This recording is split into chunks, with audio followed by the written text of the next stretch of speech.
ladies and gentlemen, and welcome to episode number 75 of Geeks Who Like Sports. As always, I'm Ray Carcillo in beautiful Los Angeles, California, joined by my best friend in the entire world over in Philadelphia, Pennsylvania, Lee Elias. Lee, how are you doing today? Ray, I'm doing great. I'm excited about the show. It's been a little bit since we've done an episode just because we had a lot of leaderboard interviews coming on, so I'm going to spare the audience a long and drawn-out intro because we have a lot to go over today. This is literally the definition of a jam-packed episode, so you're going to enjoy it. Yes. If you're a new listener, welcome aboard. Happy to have you. If you're an old listener, welcome aboard. We're happy to have you, and here we go. Yeah, no, we have a full episode for you, folks. We got lots of video game stuff. Obviously, Xbox X and PS5 have announced the release dates. You knew I had to say it. We've got Netflix news. We've got Walking Dead, DC Universe, all kinds of stuff. Tons of stuff in baseball, basketball, hockey, football, the whole 9 yards. But really quickly, as Lee mentioned, it has been a while, so we just want to mention a scheduling change from now on. Our regular episodes will be dropping on Thursday to accommodate the football season. So as you're listening to this, you'll be like, oh, this is kind of unusual. It's like the leaderboards will move to Monday, regular episodes moving to Thursday, and because of our PAX episode, it has been a bit of time since we've done one of these. I'm glad to be back, buddy. I am too. This is what happened. Everything's got packed together in this super episode. But it's going to be fun. I'm excited to talk about everything we have to talk about today. And I'm excited for you to listen and comment and let us know what you think about everything that we go over here on Geeks Who Like Sports. Yes, sir. Yes, we are 3/4 of the way to 100 with this special episode, and over 100 episodes total. If you haven't listened to episode 100 with Matt Lyle, hitting coach for the White Sox, and basically every level of baseball over the course of his career, be sure to check that out. But we're going to kick things off in episode 75 with hockey. Yes. It is the Stanley Cup final going on right now. It is tied 1-1 after Tampa Bay held on despite a mad rush by Dallas in Game 2 to make a 3-0 lead disappear to 3-2. But the Lightning did hold on and even up that series. It's turning into a much better series thus far than I expected. Lee, what are your thoughts on the Stanley Cup final? Yeah, I think too many people get lost on, it's Dallas and Tampa. Who cares about that? Well, like most sports, if you're not a hockey fan, you want good hockey, and we're getting good hockey. These are two teams that have really dominated through the playoffs. They deserve to be in the Cup final. I always say this. If you're in the Cup final, even the conference final, but if you're in the Cup final, you deserve to be there. So the odds are you're going to get really good hockey, which is exactly what we're getting. The Lightning a little sluggish in Game 1, but kind of to be expected after having just won the Eastern Conference, I think 2 days before. But I'm picking Tampa in 7, although I would not be surprised if Dallas wins this thing in 7 as well. Something interesting I was talking about with some friends is I actually don't remember the last time we've had a quick Stanley Cup final. I know the last sweep was in 1998 when Detroit beat the Capitals, but that's quite a bit of time ago now. That's 22 years. Like I said, I don't remember the last time there was even a 5-game series. So the Stanley Cup final continues to deliver. And I expect this one too as well in the bubble. And look, if you're a sports fan and you're looking for a good contest, this final is a great contest. Don't let the cities throw you off. Yeah, no, and I think it's also interesting. Again, you mentioned the cities. Obviously, it's 2 southern cities. Right. This is a big deal, I think, for expanding the game of hockey to have both these teams good at the same time and to be representing their respective cities. And I think it'll be. I think it's gonna be a good series too. And by the way, the last 5-game series was 2014, my Rangers against the Kings. Oh, that's right. It shouldn't. You know why? That shouldn't have been 5 games. That's why I said that. No, that's and there was so much overtime hockey. Right. It felt like there was more games than that. Remember, there was 2 overtime games in that series. It was a much. Again, we always talk about it. It's a much closer series than 5 games would make you believe. But I'm actually. So you're picking Tampa in 7. I'm gonna go with Dallas in 7. I think it's gonna be. Could go either way. Yeah, it really could, honestly. Game 2 was huge, though. I mean, Tampa Bay came out. They punched Dallas in the mouth, 3 goals in the first period, and then they made that hold on. Because if Dallas had come back there and went up 2-0, I don't know if this would be a long series. But it's 1-1 now. Yeah. And the Cup final tends to bring the best out of everybody. And like I said, I've seen a lot of Cup finals with teams go down 2-0, and it still goes 7. So we'll see what happens. But these teams are both firing. And you got to look at the stakes here. They've been in the bubble now for 2 months, right? You don't want to. You're not going to want to lose this one. You know what I mean? That's why I think it's going to go so far. I mean, when a team gets on the ropes here, I can't see them just bowing out. So I think it's going 7. Yeah, no, for sure. And it's going to be interesting. Speaking of bubbles, and of course, moving on now to the other sport in a bubble is basketball. Their conference finals are going on. The Lakers are up 2-0 over the Nuggets at the moment, and Miami's up 2-1 over Boston. Boston had to scratch and claw and barely pulled. Mind you, Miami won barely Game 2, and Boston barely won Game 3. That is actually turning into an epic series in the East. But yeah, I mean, no surprise. Honestly, it's no surprise the Lakers are handling Denver. The Lakers are the clear favorite to go all the way. They were when this tournament started, and I think they're having an easier time with Denver than they might have with the Clippers or any other team. Right. But Denver's there. That's the team they're playing, and right now, LA looks like that might be a short series. Yeah, well, and the real surprise in basketball is Denver beating the Clippers, right? Everybody thought it would be Clippers versus Lakers in the conference final, but yeah, look. I think this is the Lakers' years. They have a lot riding on this for lots of different reasons, and they look pretty determined to win this whole thing. And the thing about the Lakers that really sticks out to me is that when they do lose games, they don't seem to be bothered by it. They seem really relaxed. They seem to be having as much fun as they can in the situation that they're in. And look, they have the ultimate motivation this year with obviously the death of Kobe, and LeBron being there, and them they're just completely horrendous. In previous years, it's tough for me to see them not winning. And again, whoever comes out of the East, it's going to be on them to kind of make a series out of that. But again, if you asked me today, if you asked me 6 months ago, as we talked about it, I think this is the Lakers' year, and it's probably the only year I'm going to pull for the Lakers, like ever. Yeah. Right. I think Laker Nation, I'd say they deserve it this year, which is tough to say, but I think that's true. After such an epic loss, like the loss of Kobe, I think that, exactly. And they suffered last year. It wasn't like they I know it's been a minute since they've won, but, Yeah, no, I mean, they haven't been to the final in a decade, which for Laker terms, that is a lot. Yeah.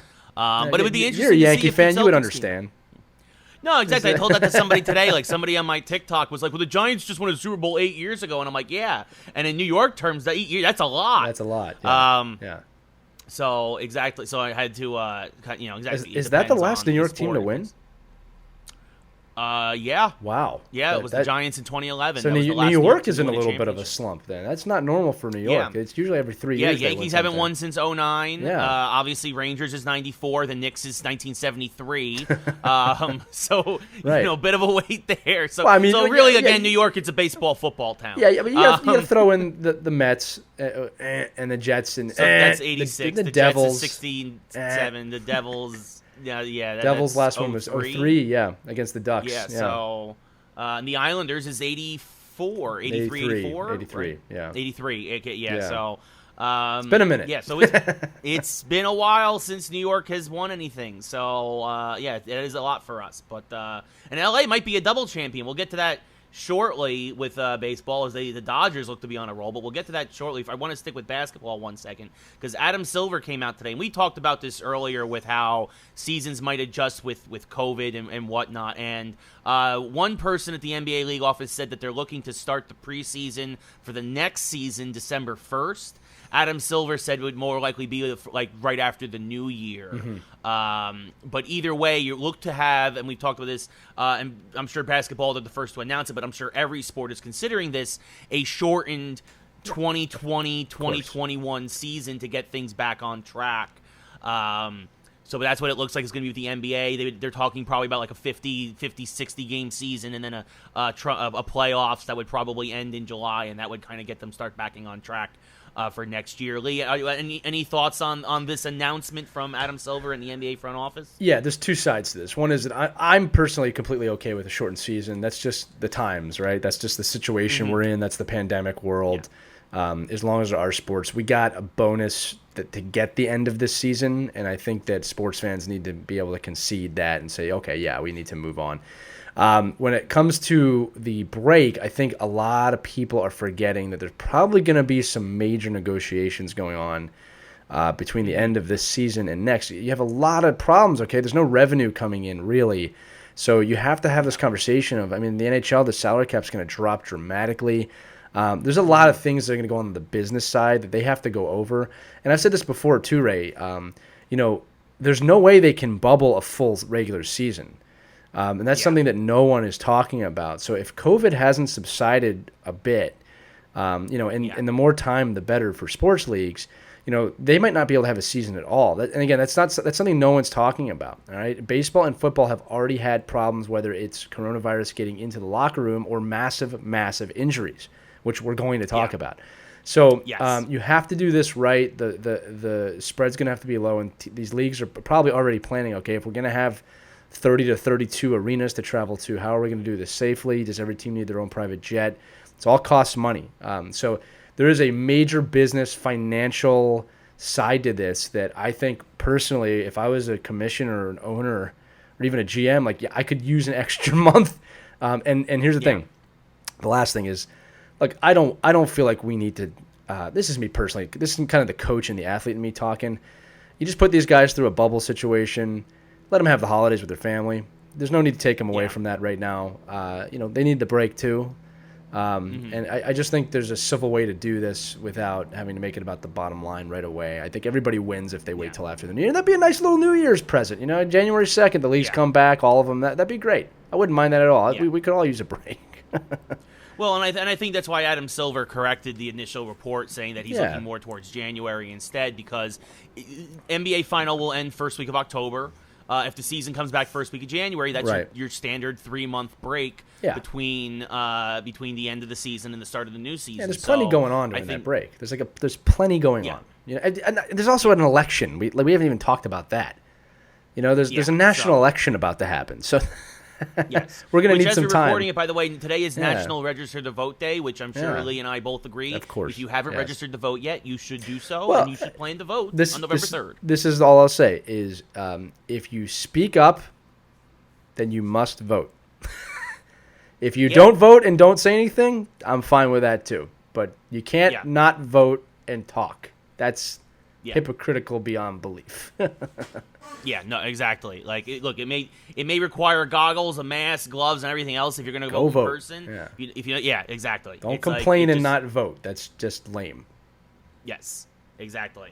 So, again, when Lee and I have talked about this a lot, we have slightly differing viewpoints on some issues and whatnot, and that's perfectly fine. But both of us agree on this. Go vote. It's important to have your voice heard. So. But speaking of the situation, speaking of the pandemic and that scenario, we've got a lot going on in football. This week. Yes, a lot to go. We'll get rid of this small story.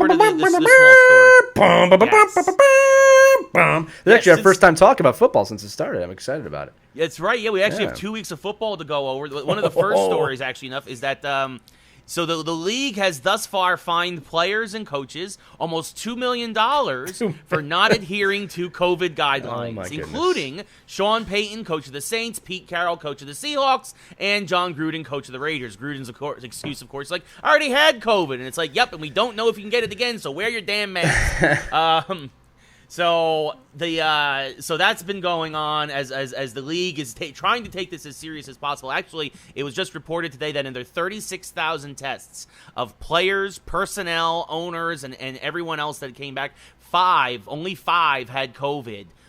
Is what the NFL is reporting through the first 2 weeks, and no players, which is astonishing to me thus far. I mean, I knock on wood. I hope they maintain that kind of numbers. But it's absolutely unbelievable, and you also wonder what football is doing, or if maybe the amount of these fines is really much of a deterrent for the players and coaches, unlike baseball.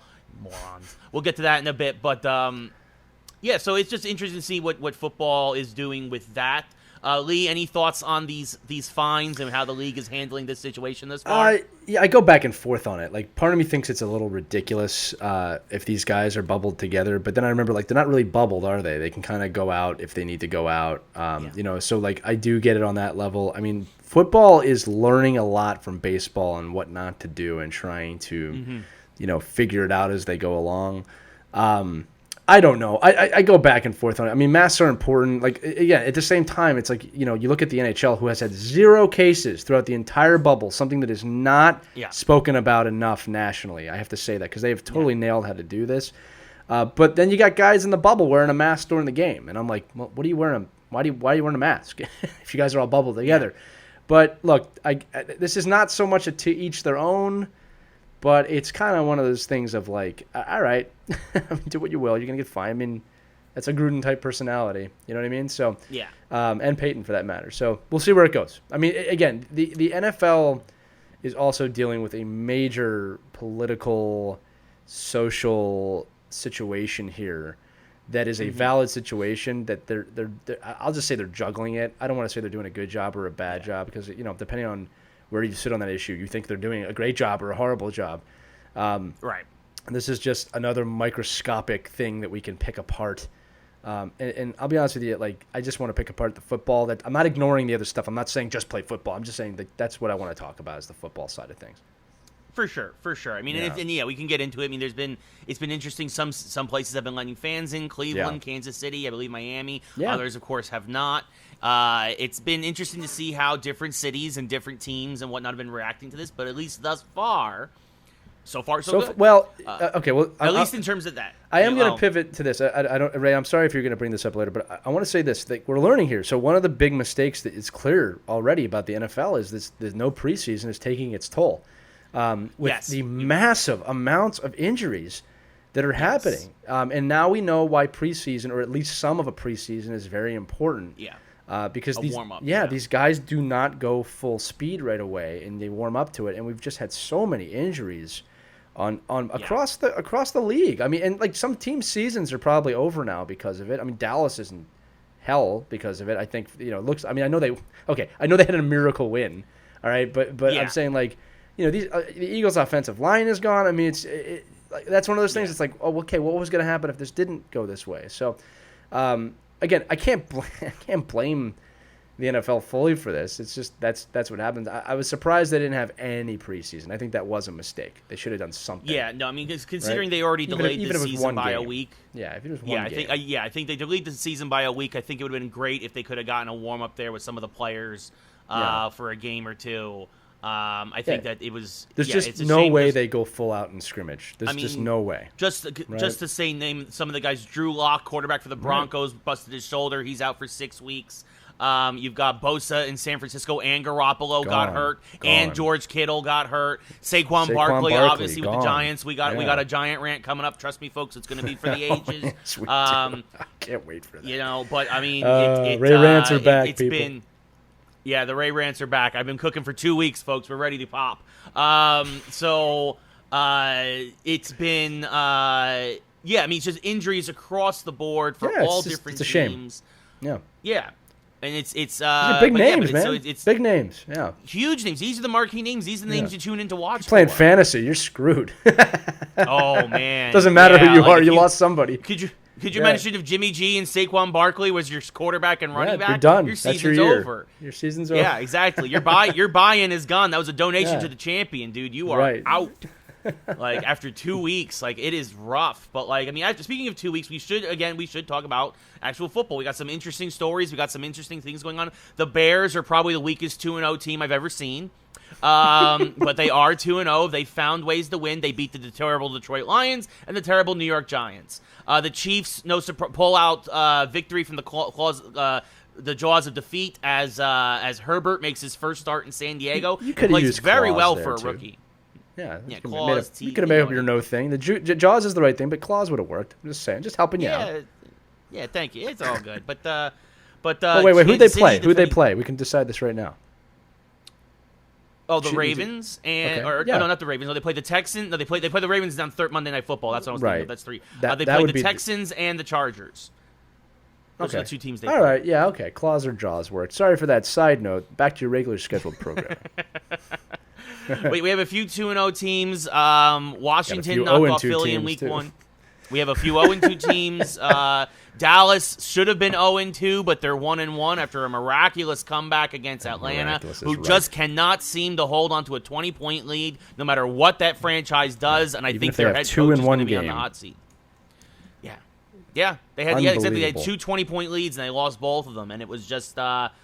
Dropped passes, just bad plays, and of course, obviously, the way that is going to be highlighted for forever is that onside kick. That is just, how do you just let that go? Look, I think not even touch it. I think even Dallas fans would be okay with saying, yeah, we didn't win that one as much as they lost that one. You know what I'm trying to say? You know how people don't like to. I think that was one of the Giants didn't win so much as they lost. You know, I mean the other, you know, the Cowboys, I mean the Cowboys. Excuse me. We'll get to the Giants. That's how excited the Giants did lose. Yeah, terrific. My other pick for the Super Bowl. I called this earlier for those of you who don't. Seattle versus Kansas City was my preseason pick for the Super Bowl this year. I think the defending champs are likely going to repeat. But that's my week 0 prediction. You don't like Baltimore this year? No, I don't. Wow. I don't. I think Baltimore's going to be good, but I don't think they're going to knock off Kansas City. Although we'll see that week 3. We'll see what happens on Monday Night Football. But they're going to be pissed. It's going to be interesting to see. Seattle looked amazing against New England. Gotta love the fact that Cam Newton tried to run it in for the game-winning touchdown from the 1, and he was stuffed. Pete Carroll had never looked so happy in his life. And I think, of course, there's a little irony in there going back to the Super Bowl against the Patriots. Of course, though, after Cam Newton ran it in 3 other times from the 1, I think they might have known what was coming. So they put 10 guys in the box. Like, come on. But yeah, a lot of good. Honestly, despite the injuries, a lot of good football for the most part in these first 2 weeks. Lee, what are your thoughts so far on the overall NFL? Yeah, look, I love the NFL. It's good to have it back. It's good to have football back. Like I said, I think we have to get this first 3 to 4 weeks is going to be like a weird time where everybody's kind of finds their sea legs, right?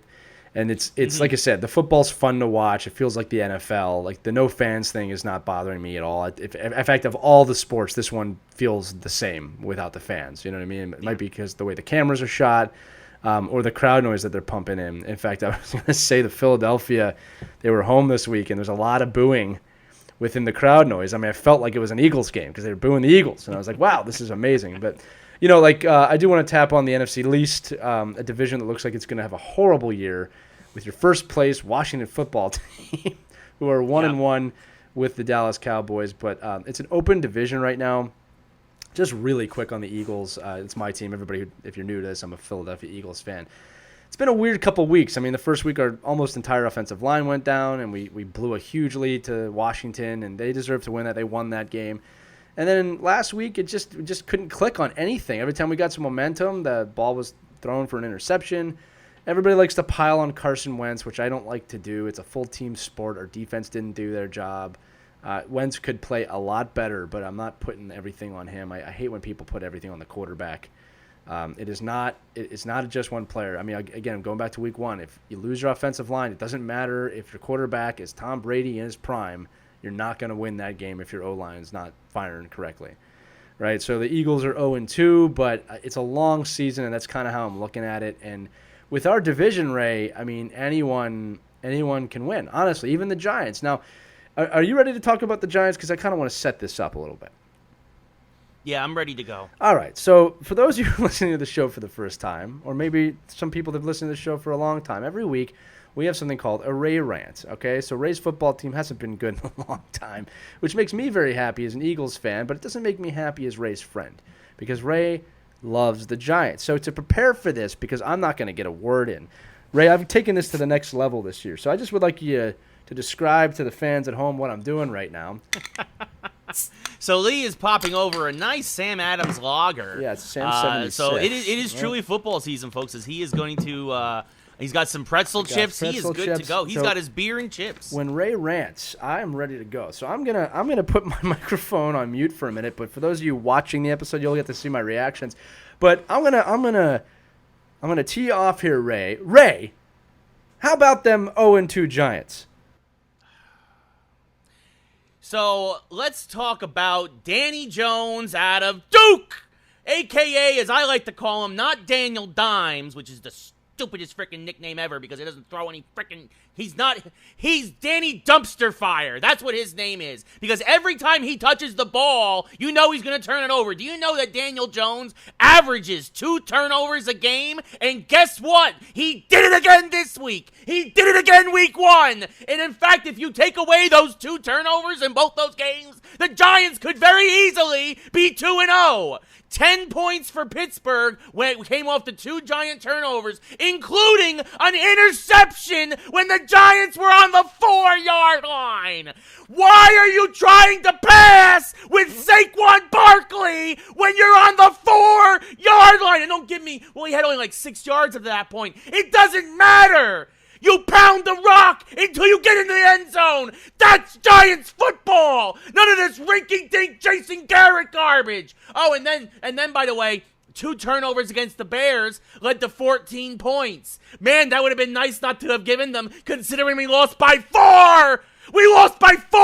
Oh, and by the way, when we had a chance to win it on the last final drive of the game, 2 minutes. The Giants had the ball at their own 30 with 2 minutes. They needed a touchdown, and they're dinking and dunking, which I hate. I don't care if it gets 15 plays in 9 minutes when you only have 2 minutes on the clock. You need a chunk play. You need to get yards. But somehow, someway, with 10 seconds to go, the Giants had it at the bare 14. Somehow. And you know what they threw, Lee? You know what they threw? A 4-yard out pattern.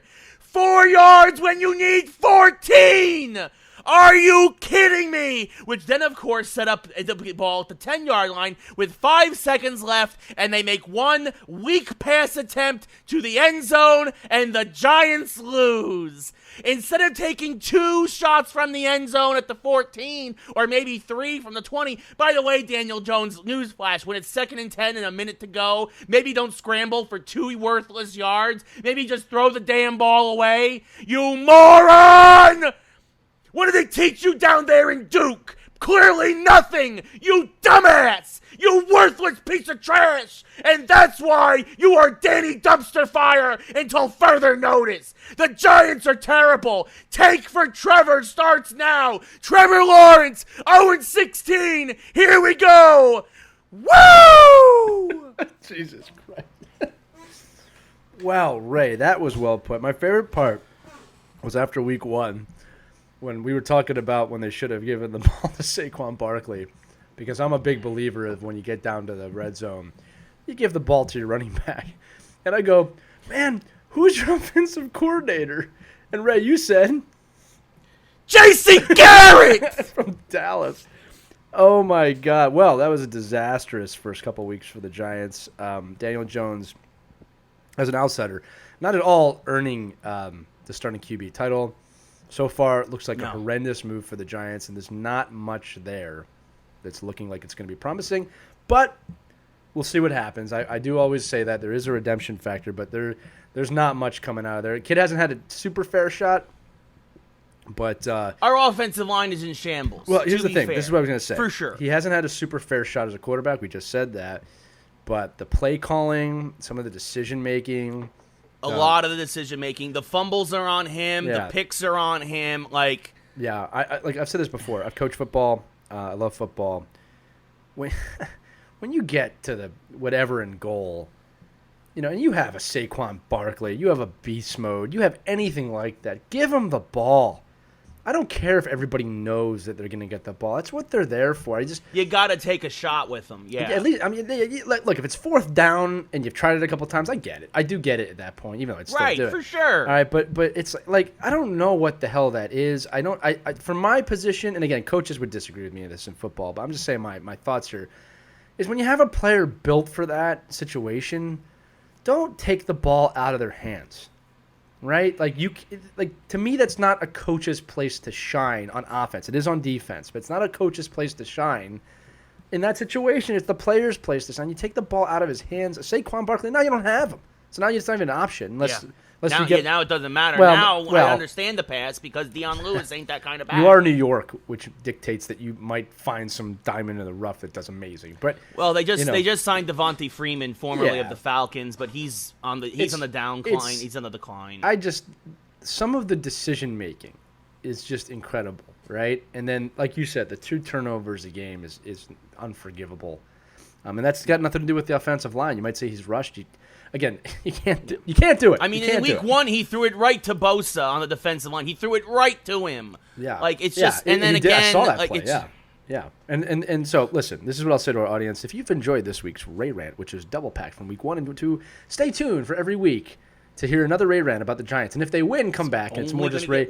Yeah, Ray even rants when they win. So just keep coming back. Because here's the thing. The Giants will be good again They're one day. milder when we win, but they still happen. Yeah, and then I don't do Eagles rants because I'm from Philadelphia and nobody hates my teams more than me. Anyway, moving on. Great rant, Ray. I give that a 7.6 out of 10. 7.6? Out of 10. How? Well, I've seen you go way. When we get later in the season, you get way more emotional. Or that's true. There's that week when you know you're done. Yeah, you still have a little bit of hope. We're eliminated from the playoffs. There was an ember of hope. Really go there was an ember of hope there because here's the thing: you're still in it. You're still in it right now. At 0-2, we're still only a game back of first place. That is true. Yeah, in the recesses of my mind, right. Somehow they can turn this around. Listen, you could beat the Eagles. I don't think this is going to happen, but they could. You could beat the Eagles and you could beat Washington, and I even think Dallas. So we'll see what happens. We play San Francisco next week, and with San Francisco as banged up as they are, it might be a blessing for us. We might be able to overcome them. Yeah. By the way, a 9 or 10 Ray rants usually that week when you know it's over, or the weeks when you lead and then you blow the game. I've seen you lose it before. Well, yeah, I mean, both these games. I mean, we had a slim lead against Pittsburgh. You weren't we had a one-score lead, win. but that's the thing, right? And we were down the whole game against Chicago. But again, we spotted them 14 points with those turnovers, and everyone's gonna be like, "Well, Ingram fell down on the play," and I'm like, "Well, I'm sorry. Like, look, that doesn't happen on every one of the interceptions that Jones throws, though. Like, right. It's like it just." He threw another one that got called back because of pass interference. Thankfully, like he doesn't make. He doesn't make his decision making has been abhorrent in his first season plus. He has shown that as of today, he is a below average quarterback in this league. That can change. I wouldn't say he's mediocre. He's below average right now. Yeah, that's fair. In 15 career starts, he has 27 turnovers, and most of those are fumbles lost. He led the league in 12 games last year with fumbles and fumbles lost. Right. He needs to fix that. It's ridiculous. It's ridiculous. You telling me you didn't work on that in the offseason? Are you kidding me? Oh, my God. Anyway, at least I have the Yankees. Really good, by the way. Yeah. I was going to say, at least I have the Yankees, who are actually winning right now as we are recording against Toronto. But the Yankees have, for the fourth year in a row, clinched a playoff berth. They are right now the 5 seed in the East because of the weird 16-team playoffs, which, by the way, I love that baseball is like, you've never seen a playoff bracket like this before. And it's like, oh, no, we have. It's called basketball and hockey. It's called every other league except for football. Yeah, it's just like, and I get what they mean. You've never seen it in baseball before, but the way you're promoting it, it's like, you just sound stupid. It's like, they do. Clarify yourselves. Like, yeah. But the Phillies are holding on to the 8 seed right now in the National League. Yeah. It's been really interesting. Yeah, it's been really interesting to see the Yankees. They started off 16-6, then they went 5-15, and now they're about to go 11-2 in their last 13. And it's just, you don't know what Yankee team you're going to get on any given night. I think the Yankees will not go far in the playoffs this year. I'm not going to lie. Even as a Yankee fan, we might get by Minnesota, which is right now would be our first round matchup. But if we face Oakland or Tampa or Chicago, who right now the White Sox look like world beaters, I don't think the Yankees get past. I mean, well, look, man, it's a 1-game playoff, right? No, it's a 3-game playoff now. I mean, even then, well, that's good too. I guess. I look, because Phillies would have the Dodgers if this started today. Like, it will say, right. Dude, look. I've said this before. This season's kind of all over the place to me. I have a feeling something surprising is going to happen in the postseason. You know what I mean? Like, I think a really good team's going out in the first round. I would, again, like most things in baseball, if the bats are hot going into that first round, it doesn't matter who you're playing. Yeah. You know what I mean? So we'll see what happens. Yeah, no, it's going to be really interesting to see what happens indeed. I do think that at least from the National League, it's either going to be the Dodgers or the Padres. Both those teams just look like world beaters right now, even more. Like, I think that's my prediction. I'm gonna call this is going to be a crazy World Series. The White Sox versus the Padres. That's my World Series prediction right now. Yeah, it'd be nice to see 2 teams that haven't been there in a while. That'd be great. Yeah, I mean, San Diego hasn't been there since 98. White Sox haven't been there since, I believe it was 04 or 05. It was 05. Sounds right. 04 was the Red Sox against the reverse sweep. Anyway, 05, I believe, was the White Sox over the Astros, who are now part of the American League. so they can't do a World Series like that ever again. But how things change. But yeah, like you said, Lee, it's been a while. It should be fun. But moving on, we got a lot of other baseball stories to talk about. First off, we need to mention, very sad, Lou Brock, one of the all-time greats, St. Louis Cardinal, briefly with the Cubs, but best known as a Cardinal, retired as the all-time stolen base leader. Of course, both Tim Raines and Rickey Henderson, of course, ended up later surpassing him. But two-time World Series champion with the Cardinals, he passed away while we were away, and we need to call that out. And yeah, our condolences to his friends and family, and it's a loss, obviously, for all of baseball when a legend like that passes on. So there's that. Speaking of legends, something I wanted to bring up, not just because we had Roberto Clemente Jr. on the show previously, but because it is a legit question, I believe. So Roberto Clemente Day is now much like Jackie Robinson Day played in the majors, but unlike where in the majors where every player wears 42, they only allow Puerto Rican players to wear 21, Roberto's 21 on Roberto Clemente Day, and a lot of players are now starting to push that, like similarly to Jackie, that Roberto Clemente's number should be retired across baseball, and that every player who wants to wear a patch or the number should be allowed to. You know, Paul O'Neill talks about his two favorite players all the time as being, you know, Willie Mays and Roberto Clemente. Part of the reason why he wore 21 with the Yankees, right? Like that was his tribute to him, and obviously why he wanted to be an outfielder was a tribute to those guys. You know, and I think it's a fair point. And I think that I am with them in the idea of universally retiring the number and letting everybody wear 21 on Roberto Clemente Day. Yeah, I don't understand why it would be limited to Puerto Ricans only. That just seems kind of stupid to me. I don't understand that. I mean, and then like, there's a lot of things wrong with that in general that I'm not going to get into. Man is a hero in baseball, as you said, Ray, a legend. Heralded upon the Hispanic community, the large Hispanic community, not just in Puerto Rico. You know, I have my wife's family is obviously from Puerto Rico, and I've been to relatives' houses where, you know, they have Jesus and Roberto Clemente on their wall, right? So it's like this is someone who is larger than life in those communities, larger than life in baseball, and has the stats to back it up. Right? Yeah. It's not, and he broke a lot. I mean, he didn't break the color barrier, and Jackie Robinson obviously gets everything he deserves, right? His name, his number. Yeah. But Clemente deserves just as much for inspiring and multiple generations of Hispanic baseball players into the game. So, yes, first off, number one, the number across baseball makes obvious sense. I'm glad it was able to be done. Retiring his number across baseball. It hasn't been done yet, but it's being brought up. Yeah, no, I'm sorry. You're right. It was brought up. And it was bigger than nothing deal this year because I remember it was all over the place. It should be done, excuse me. And then on top of it, retiring his number across baseball is a great honor. He's probably very deserving of it. There's a lot of people that would say, what about this guy? What about this guy? What about that guy? Well, we can have the discussion when they discuss this. I think it's a fair point. You know what I mean? So, yeah.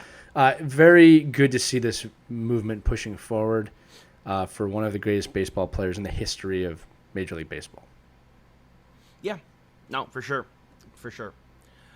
Oh, so a lot more baseball news. Got to fly through these. Yeah, we do. We got a lot. So this is a big deal. The Steve Cohen, a hedge fund investor, bought the Mets. I don't even know how to transition out of. I'm not even going to try and do an awkward transition out of Roberto Clemente because he doesn't deserve. He deserves better.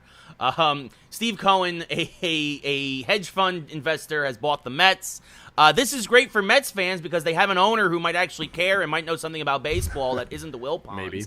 Yeah, right. I'm sure that everyone who loves J-Lo and A-Rod, they're probably heartbroken, but I think that this is probably a better thing. Everyone said it. Steve Cohen wants to win. Celebrity owners rarely work out. Rarely. Unless you're Magic Johnson, and that's about it. I mean, it just rarely works out. They don't know what they're doing. I don't know what to say. They don't know what they're doing. You know? Yeah, exactly. And I think that he spent, I think it was $2.4 billion, which I think it hasn't been approved yet, but everyone says it should go through without an issue, and he'll have a 95% controlling share of the Mets, and then the Wilpons and a couple others will make up the last 5%, but he will be the priority owner of the Mets organization. And I think that if you're a Mets fan, especially after this yet another terrible season, talk about dumpster fires in New York, I think that you probably are happy to hear this, especially this has been a drama ongoing for years now, and I think it's finally time that you should be happy that it's being put to rest finally. Yeah, this is what I'll say. The Mets, you'll like this, right? The Mets fan base has been more impressive than the Mets for a decade now. That's saying something, because I don't like the Mets. So there you go. They've shown more passion than the team for the last decade. Yeah, no, it's true. It's very true, and I think that this is a good move for them because you're gonna have somebody who's passionate, who cares, who's gonna try and turn this team into a winner. And Mets fans, as much as I'm not a fan of them either, they deserve at least somebody who's gonna care. Historic franchise, yeah. Yeah, they're kind of historic franchise, yeah. You might not like it, but it's true. Yeah, they've got a couple historic of rings, franchise. Well, hey, listen, the Yankees weren't in the Men in Black movie, so just deal with it. Anyway, speaking of having to deal with things, Joe West, who of course is still umpiring somehow, mostly because he's trying to break the umpire record for most games umpired. He would have broke it this year, but he obviously with the shortened season, so he's going to come back for one more year, which is unfortunate for all baseball. Anyway, he threw out Mike Rizzo, the general manager of the Nationals, from a game for not wearing a mask as Rizzo was barking down to the field from his luxury box, one of 30 people in the stadium. I'm sorry, like, you want to talk about social distancing? Luxury box to field. Yeah. That's pretty distant. I don't think that I get the message that Joe West is trying to send, and maybe he just wanted Rizzo to shut up. But and he found he had a reason to do so. But I think that I don't know, when you're several hundred feet away from a person, it's already been proven that the mask you're not going to transmit it. So I think this is kind of Joe West throwing his weight around as usual. The mask was a decoy. This is a flex and a half, and yes, whatever. I don't know what to say on that one. I mean, that's just this season in baseball. Another crazy, stupid story to diminish the game more. That's how I feel about it. And of course, also speaking of umpires showing up, the players on the field or the owners or the GMs, Josh Donaldson of the Twins was ejected after hitting a home run, the first time in baseball history. Yeah. Donaldson, who is one of the best hitters in baseball, was arguing balls and strikes in his at bat. And it was clear that Donaldson was right, that the ump had a very wide strike zone that day. Because we have the electronic strike zone now that's to see on TV. We haven't replaced the umpires yet, but we can see it at home. And Donaldson was right. He had a point. So even though he was able to prolong the at-bat enough to get a pitch to hit a home run, despite arguing with the umpire, balls and strikes came around, and then in the classic baseball disrespect, as he crossed home plate, dragged his foot with dirt over home plate, which of course is a slight on the umpire. The umpire immediately ejected him. Again, I just think this is an umpire who's pushing his weight. He's using his power too much, and I think that he needs to understand that he's going to be out of a job in a few years anyway, because electronic strike zones are coming, thankfully. And, this is just another terrible umpire in baseball. Look, I'm going to go back to something Matt Lyle said on our interview. If you haven't seen it, watch it. It was a great episode. You know, baseball's got to make some changes here. This is getting ridiculous now. The games are too long. We can see when it's a correct call or not. I am not in favor of those traditionalists who think, like, well, that's part of the game as bad calls.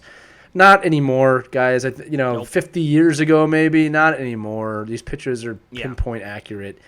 And I want balls and strikes called as they are. I think it makes the game better.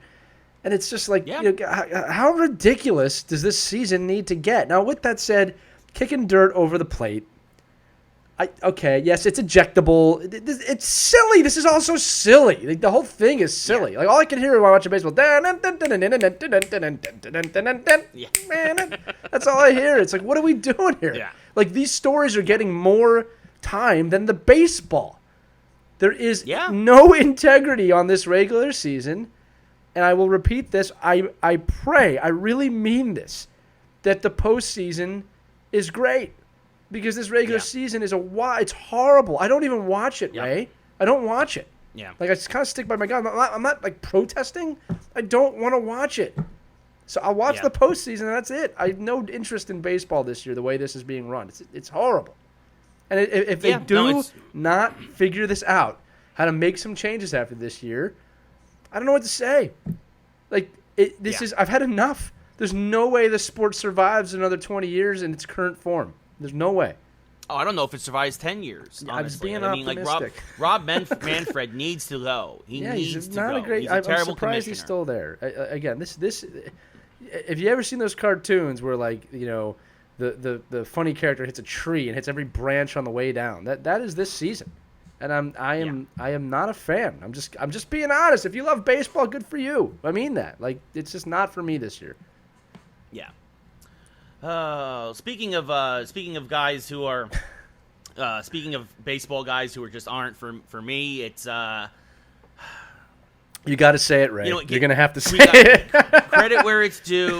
you know, Joe. At least not in the baseball, but he is in the NFL. He was announced on air during a football game. I believe it was Thursday Night Football last week that Joe Buck will be inducted into the Football Hall of Fame. He's the first. Obviously, his father is also in the Football Hall of Fame. Be the first father-son broadcasting duo in the Hall of Fame, and I don't get it. Congratulations to Joe. I personally am not a fan of Joe's style, but obviously he's been doing this a long time. And congrats to him. Look, he's the consummate national broadcaster, right? Which is, I don't pick sides, I don't get too excited, which often can lead to boring calls. Sometimes not, if St. Louis is playing. But, you know, look, he was going to get in. He probably does deserve it. I know he's not everybody's cup of tea, but he's put his time in as a broadcaster. And to be fair, he's done it right for the most part. I mean, there's some things he's done I haven't liked, but he's done it right for the most part. Congratulations, Joe Buck. The thing is, I like him more as a person than as a broadcaster. Sure. Yeah. I get it. Like, I've seen interviews with him, and even on social media, like, he's cracking jokes, and, like, it's like he shows personality, and it's kind of like, why don't you take some of that into the booth? The personality that I remember in the booth is, and an absolutely disgusting move by Randy Moss. Like, that's the things that I remember. Like, he gets outraged for no reason. And it's so disgusting by, you know, we have a music video called WAP, but Randy Moss mimicking and not actually doing it. Like, you know, it's one of those things where, like, I don't mind when broadcasters give their opinions. Sometimes, but like sometimes it's like, you're kind of overdoing it, and you can tell when Joe Buck doesn't like a team, right? And like that's a little weird to me sometimes. But hey, look, he's had a long career. I mean, he probably deserves it. I mean, if you disagree, like, let us know why. This is what I always say. All right, I don't like the bandwagon people like, he sucks. If you're gonna comment on why he doesn't deserve to be there, you really gotta tell me why he doesn't deserve to be there. Make a good argument. Don't just say because he sucks. Because it's like Pierre Maguire in the NHL. Right? Like, everybody hates Pierre Maguire. Why? Why do you hate him? No one can ever give me a good answer. Well, he likes Sidney Crosby. Like, that's not an answer. All right? Like, you got to give something. You know. No, he makes some real bonehead analysis sometimes and some real stupid comments too. Right. That's why I don't like Pierre Maguire. That's in depth. See, that's what I'm trying to say. So, Joe Buck, congratulations. Yeah. So, moving on. You know who won't be getting congratulated this week? Yeah, I was going to say, you know, it's funny. Some people call Joe Buck a joke, but speaking of jokers, Novak Djokovic, his nickname, of course, is Joker. This is we rarely talk about tennis, but this was an interesting story. He was disqualified from the U.S. Open because he clearly accidentally hurt one of the sideline officials when he kind of just took a ball and kind of just out of frustration whacked it over to the side. And I guess it hit the person in the throat, right in the throat.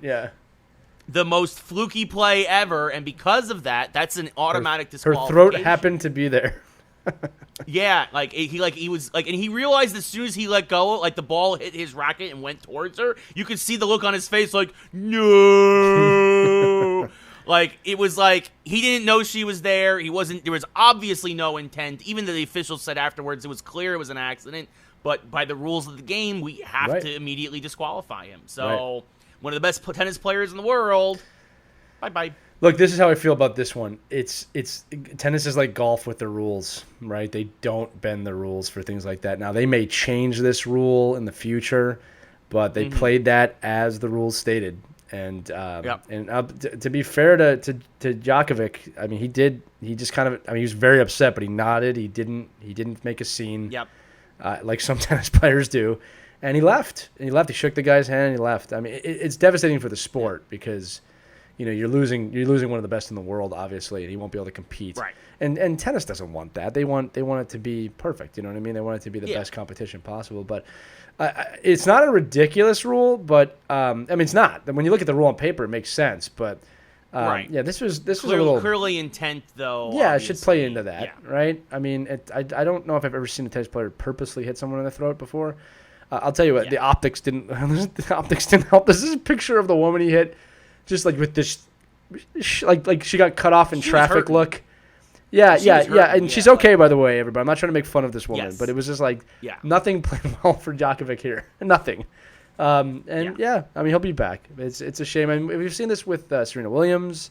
Something like this happen. You know, we've seen it. We've seen a lot of ejections. Nothing quite like this though. And he's a good human being. I've never heard anybody say anything bad about him. So it's a shame. That's it. Just a shame. Yep, just a mistake, and he'll be back. Obviously, he'll be back, but just unfortunate. Speaking of things that are unfortunate, let's talk about the WWE.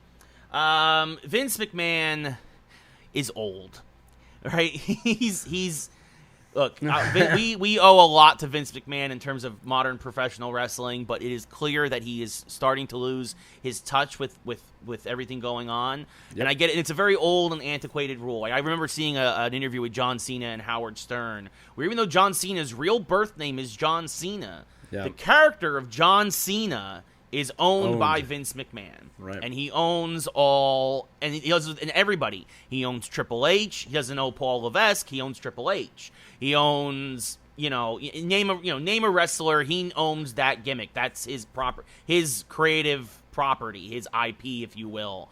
Even if you came up with it, even if you molded it, and a lot of times guys have to give some sort of kickback to Vince. So a lot of wrestlers, especially a lot of mid-card and low-card wrestlers, right, who are not making the hundreds of thousands of dollars a year a John Cena, a Rock, a Stone Cold, these guys would make in their primes, turn to Twitch. They know they have a following, they know they have fans, and they would go to Twitch or other ways to make money for themselves, including probably most famously Xavier Woods, a.k.a. Austin Creed, for the New Day with Up, Up, Down, Down on YouTube. Well, Vince has basically cracked down on all of that, and now anybody who has a Twitch or a YouTube, or they either have to give Vince a kickback or they have to shut it down. So this has actually led to some guys who were like actually very happy to be released over this, because they were kind of tired of the draconian ways of Vince. And so what happened on AEW a couple of weeks ago is his real name is Miro, but that's what he's wrestling under at AEW, but he was Rusev in WWE. He was a former United States champion. He actually had a great gimmick with Rusev called Rusev Day for a long time. Basically came out on AEW, and basically you don't see this very often, but called out somewhat. He didn't say WWE specifically, but it was in no uncertain terms when he said the greatest wrestler on Twitch right now, that it was a shot at Vince and all that. And it's true. He has 60,000 followers on Twitch. But like, it's clear that there are more options out there for wrestlers now than ever before. And I think that it's only going to hurt WWE the more control Vince tries to have over these guys as times change and as guys try to capitalize on their brand, try to make their own brand, and try to be their own thing. Because remember, if you're a wrestler, if you're a football player, you're a hockey player, you have 20, maybe 25 years as a wrestler or maybe a baseball player at that highest level, right? After that, what are you going to do?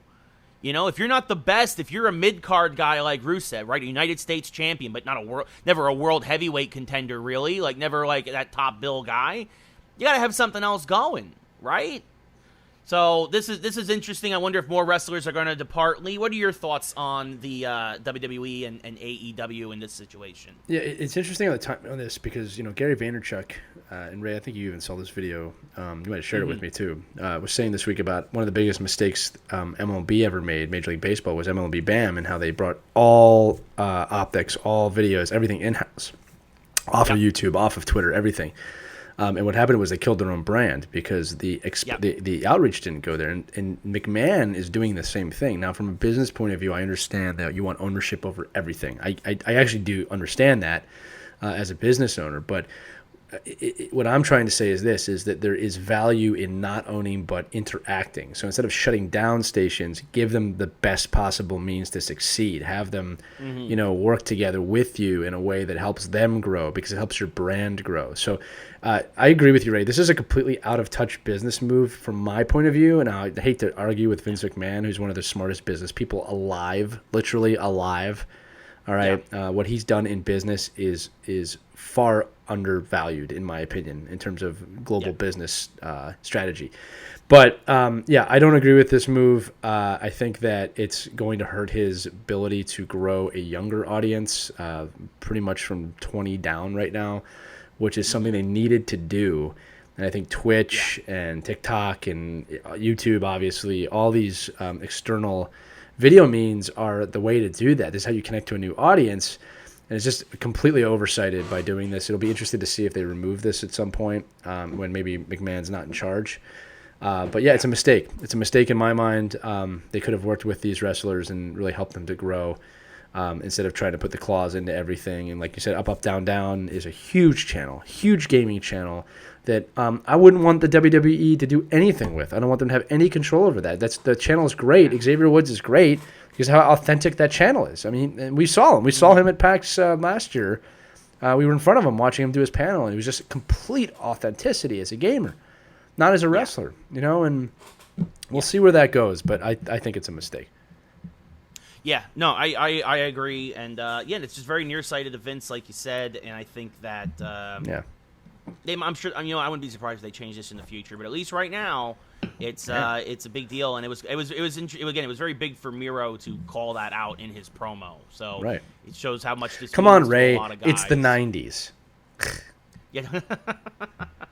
So, but speaking of things on Twitch. And actually something that I played on Twitch a couple of weeks ago was the new Avengers game. Of course, they'll play twitch.tv/Ray Carcillo. But spoiler alerts. Spoiler alerts coming in now. It's been out for It's been out for 2.5 weeks. It's honestly not that long. That? Spoiler alert! Now that we have your spoiler attention. alert. Yes, it's actually not that long a campaign if you don't do a lot of the side stuff. So most folks have probably gotten through it now. If this was your primary playing thing. I will give my initial thoughts. I thought the campaign was very, very well written. I thought that the gameplay was hit or miss at times. I think it had some bugs which have been constantly being patched. As games as a service, am not a fan. I was not a fan of Destiny or Destiny 2.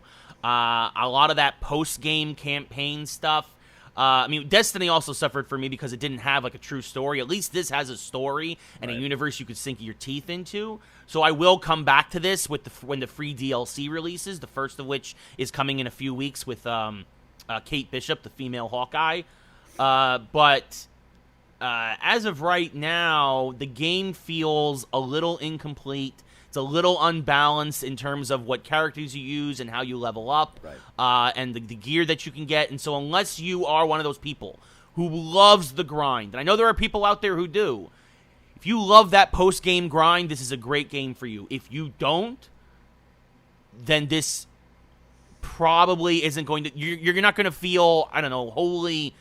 I think, happy with your overall experience. But the story was very good. They did a lot of great callbacks to classic Marvel stories.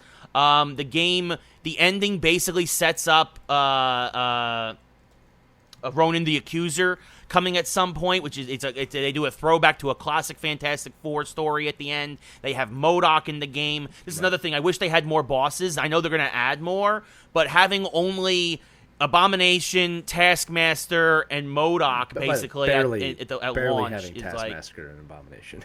just if you play the story mode, they're barely in the game. Well, what was they're barely in the game unless you go post game and you like face them 6 more times in those grinding missions. They're not there that often. Yeah. Yeah. So it it needed more. I felt it needed more for me, but again, it's not trying to be more. It's trying to be that grindy game where they get you coming back on that aspect, but that's not what I dig. So honestly, I would give it a 7 out of 10. Lee, what are your thoughts? This is the question I get. Was it worth the money I spent on it? My answer is yes. Okay, for me personally. Okay, I got a great story out of it. I loved playing as Kamala Khan. I loved the ending of the game in terms of how the story ended. I loved the way it worked. I didn't love all the glitches that happened in the last couple campaigns, the last couple levels. Yeah. I am one of those who played straight through the story mode. I have a lot of side missions I didn't even touch, but I can if I want to. I'm very excited that the DLC is going to be free, and they're going to continue the story. I can see what they're building here for a long-term gaming experience. Yeah. So I think Ray said a lot of it well. I think the story is... I love the way this game started because it's very linear in the beginning, and then the world really opens up, and then you kind of come back into the story towards the end, and I love the way they did it. I didn't have a problem with that at all. So it was worth the money for me. I'm looking forward to seeing where it goes. And yeah, like I said, that's kind of what it comes down to me. I didn't feel bad that I bought it, right? And I'm looking forward that in a week or two I'll be able to play it again, and then in a month I'll be able to play it again. Like I'm looking forward to coming back to that. It was also fun because my son would sit there and watch with me, like as I played, which doesn't happen too often. I'm usually watching him play. And like I said, they did a great job. I don't want to actually undersell this. They did a really phenomenal job with Kamala Khan as the main character in this. There are some parts of the game that are tough. Like Iron Man is not really fun to play with, as are all flying superheroes. Thor is very much okay. He's not. You don't get to play with Thor too much in this game. He's the last kind of unlockable character. By far, Kamala's the best by far to play with, the most fun, the most agile. I don't want to say the easiest to play with, but the most fun by far. Hulk is exactly what you think he is. You just destroy stuff, right? And then Black Widow and Captain America are actually pretty fun to play with as well. I mean, they're kind of like that half brawler type thing. But overall, really great experience. Was not disappointed in buying the game. Looking forward to see where they go with it is where I would leave off. Great story, though. I really enjoyed the storyline. Real quick. So I don't want to go into the story too much. Again, we're not spoiling too much here, but they really did a masterful job of the game starts, and there's this familiarity if you like the movies, right? Again, Ray and I have been around the comics for a long time and the TV shows and everything, but the beginning of the game feels like an Avengers movie. And then they do a great job kind of halfway through and then into the ending, transitioning out of the movie feeling to a full-on gaming feeling, and then even in some cases a deep comic book feeling, right? Because the ending of the game is extremely different in terms of how you're playing it, how you're feeling it than the start of the game. And I thought they did that really well. The reason I'm bringing it up is because I think that's really hard to do. I think it's really hard to pull that off, and I think that they did it. I think that they clearly rushed getting it out because the last couple levels had a ton of glitches for some reason. But since they had 1,000 upgrades or something like that, 1,000 patches or 1,000 bugs squashed in the so they most clearly recent care. patch. So for sure. Good experience. And I think they also kind of rushed it out just a little bit just because they realized, I mean, it's becoming and that's actually a great way for us to transition into it's becoming a very crowded holiday window for video games. So, I mean, of course, also the game will have a, you can free upgrade to PS5 or Xbox, Sex, depending on whatever you prefer. So I almost got you to that time. 800th time's the charm. And I think that the game will obviously play better on next gen, but they didn't want to come out during next gen. Excuse me, because now this holiday window, the Xbox Sex and the PS5 are coming out within 2 days of each other, November 10th, November 12th. We have the dates, we have the prices, we have the launch titles. We know we have a Spider-Man coming, Spider-Man game. Spider-Man Miles Morales is launching alongside PS5. We have Cyberpunk coming a week later. We have Call of Duty coming that week. We have Assassin's Creed Valhalla got moved up a week to be in that first week window with PlayStation and Xbox. So I can understand why Avengers or Square Enix might have been like, it might be a little buggy, but let's release in September so don't we get caught up in this storm. Right, smart. Because especially a game, a game like this, where there are microtransactions for cosmetics, they might be relying a little bit on that, and people aren't going to be spending money on cosmetics if they're spending $500 on an Xbox X or $500 on a PS5. Don't forget to mention the free upgrade to the new system, which is a big deal too. Yeah, yes, that's huge. Sure. I mean, that's one of the reasons I bought it now. I totally would have waited if it was only going to be on the new system, right? Or there's no forward compatibility. Right, yeah. So, good on them. Let's start with, we mentioned the prices, we mentioned the release date. Xbox Series X. Actually, Xbox is doing two systems, Xbox Series X and Xbox Series S, because that's not going to get confusing. Just need the E. The Xbox says. The Xbox X or the Xbox says. The Series X is $499, as we expected, about $500. It's dropping November 10th. Native 4K, so I'm going to probably get that because I have a 4K television. For the first time in my life. Xbox Series S will be 1440p, can up-res some games to 4K. It's going to be $300. No disk drive on that one. That is a much smaller system, but it's kind of similar to what the Xbox One X is right now in terms of power. The Xbox Series X is, out of all the systems, is going to be the most powerful. It has the best specs, most hard drive space, most RAM at launch. It's a solid state drive just like PS5, and of course we'll have the disk drive, which for me isn't a selling point, but all that power, that's a throwback there for you. Yeah, Tim the Toolman Taylor there was good. Yes. So that's going to probably be me. And also Xbox is offering a payment plan where if you also get their Game Pass, you can also do a 24-month payment plan where it's the S is $25 a month and the X is $35 a month. So it's a little more money, but of course you're also getting the Game Pass along with it. With that, a lot of backwards compatible games. It's really well done. That's very brilliant smart plan. That's very smart and very brilliant, and they are absolutely going to win a lot of people over with that. Yes. I think what also is going to win them over, and we're going to get to Sony in a second, but another big thing that Microsoft did this week, for $7.5 billion, that's basically small Star amount Wars of money.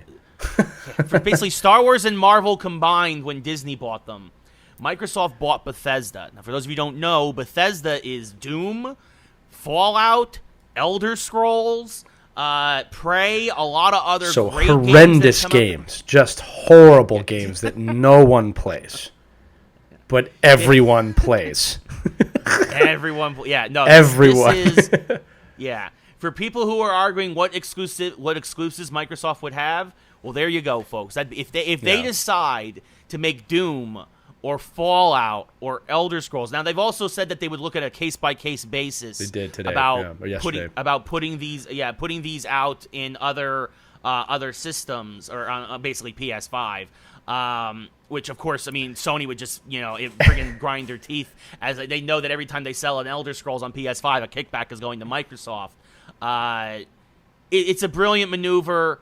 They have basically, with all the studio acquisitions they've made in the last few years, Microsoft has some really great games coming down the line, and it's actually pretty smart if they're like, you know what? Let's just, if we put everything out on every system, we're still getting kickbacks from whenever it sells on Sony, whenever it sells on a Switch. Like, it's really a brilliant plan by Microsoft, and if they go exclusive, it only helps them sell hardware. Look, there's a few things about this deal that make me think. Number one is this. Microsoft is going for the jugular here. Okay, that's a $7.5 billion marketing plan to get you to buy an Xbox over a PlayStation. All right? Yeah. Not to mention, like, the console wars, we've talked about this, are probably coming to an end over the next decade or two. I mean, it sounds like a long time, but it's not if you think about it. And they know that whoever holds all the cards after this is going to be in charge, right? And we've talked about this before, like how big this industry is. Like, think about this: Microsoft had $7.5 billion to spend. Think about that for a minute. That they just lying around. They spent it in cash. Yeah, they had to. It was spent it in cash. They just had that lying around to spend. What does that say? And that Sony doesn't, right? So that tells me that something is changing here. Right, and I do respect them actually for saying that it will go on a case-by-case basis, right? Because what they're doing is they're not they're not saying to the gaming community like, yo, screw you. If you wanted this, you got to buy an Xbox, which is brilliant. They're saying like, well, look, we'll see how this goes. Right? We're the good guys we'll see here. what the demand is and stuff. Right? We're trying to do this, and it's a massive acquisition. It's a tectonic plate mover. Let me put it that way. Mm-hmm. The other thing too is with the two Xboxes, the X and the S. It's brilliant. Like Ray, yeah, you absolutely need to buy the X. It's $500. It makes sense for you. I'm probably gonna get the S. I do not game as much as Ray does. Again, that's why I'm the sports guy on the show. But I do pick up my 5 to 6 titles a year, and I don't need that much power, that much space. I'm a little murked about the 4K stuff. Like, I think that's like one of those, like, well, if you want the 4K, just spend more money. That's a little annoying. I think everything should be standard 4K right now. All right? Yeah. But like I said, I know there's a lot of research that goes into these price points, but like you could have done 4K for $299. I don't think you would have lost too many people because I think gamers are smart. They want the specs. But, $300 versus $500, that's a pretty good deal because I don't need the disk drive. So I like how Microsoft is playing all of this. It's amazing to see how far Xbox has come from when they first introduced themselves as the new kid on the block when it was just Nintendo and Sony 20 years ago now. Yeah. And they've really stepped up and they're going to take over. I really believe that. And like Sony is holding on so tight to like Spider-Man and Uncharted. Yeah, that's really all they got right now. And you know what that reminds me of? It reminds me. It reminds me of like HBO holding on to Game of Thrones too long, and AMC holding on to Walking Dead too long, which we're going to talk about. And you've got to innovate here, or you're going to lose people. And like I said, the handheld market is gone to Nintendo. Yeah. Right. Yeah, it's all Nintendo now. Right. Yeah, so it's this is a war, and like 6.5 billion. It's like we're putting our Acer down on the 5. We got a 5 of a kind with the joke. Yeah. All right, that's a move. That is a tectonic plate move, and I'm an Xbox fan, so good on Microsoft. Yeah, no, I am too. I mean, and this is a big deal for them to especially, just before pre-orders to make that announcement. The pre-orders actually started, I think, today for Xbox. They announced this yesterday. Like, how many people suddenly went, oh, I might need to get online at BestBuy.com or something or Amazon.com and get my pre-order in now because, like, now suddenly. Now they're kind of not forced to make a choice, but definitely making you rethink what you're doing here. I mean, and Sony, yes, they did also announce Sony, and as we get into the Sony now, they announced the new God of War, which we knew was coming in 2021. Right. We knew Spider-Man was coming at launch. We got a lot of remasters coming at launch for PlayStation. Yeah. Not a lot, and they also announced that they too will be adding some backwards compatibility if you already have the PS Plus service. Yes, you'll be getting like 50 games for free from the last generation. Which if you already had a lot of those games from the last generation, you're kind of like, okay, whatever. Like, yeah. But this is I mean, obviously, and they showed off They showed off a lot of games that are going to be on all systems. Like they showed off Hogwarts Legacy, which is a new Harry Potter game. Right. They showed off more Resident Evil 8. Both those games are coming to Xbox as well. It's just that Sony got the rights for the trailer or whatever, and it's so. But they announced 3 things. First, a $10,000 solid gold PS5. Yeah. Great. Which. Nobody needs, and they said they're making. What are you talking about, Ray? We're in a pandemic where people haven't been paid for a long time. Of course, we need a solid gold PlayStation. What kind of a stupid move was that? What did they think that would do? A bling bling situation? Like I said, Elon Musk and Jeff Bezos will enjoy their solid gold. What the hell is that? Right? Yeah, okay, Xbox is the Bruce Wayne. Like you can't do that, sir. How much is this hotel? I'm going to buy it. Yeah. It's exactly. Stupid. Yeah. Out of touch. Them two, exact. And that's the thing is Sony is very much out of touch right now. And it's just, they got very cocky last generation where Microsoft was made humble after the success of the Xbox 360. Well, this might be the generation that Sony gets made humble, and we'll see. It'll be interesting to see what happens after that as this goes back and forth. Let me ask but they announced you this. November 12th. Let me ask you this as a professional gamer, okay, a professional person in the gaming industry. What has Sony done right so far with announcing this generation? Because I've seen Xbox and Microsoft do everything right. I haven't seen any missteps. What has Sony done right at all? And I hope there's something, but I can't think of anything on the top of my head. The only thing they have going for them is, and again, by the way, the release date is November 12th, so 2 days after Xbox. is that their physical version and their no disc drive version of the PS5 have the exact same specs as of right now. And that's not enough to get someone to switch, in my opinion. No, it's good if you're a Sony fan, if you're a PlayStation fan, that's great. But it's not enough to get someone on Xbox to just switch over. So no, again, all it means is somebody who has to get both systems is I'm spending $100 less on the PS5 because I'm obviously getting the no disc drive version. What have they done to earn my trust? And like again, I know they're going to get all of the PlayStation users. There's probably not going to be any PlayStation fans that switch, but you have to try and get the other side, right? And I would say right now there's a lot of Sony fans, PlayStation fans that are going to Xbox for this gen, unless you're a massive Spider-Man fan or something else. Yeah, exactly. Especially when you look at the game. Again, the game's coming.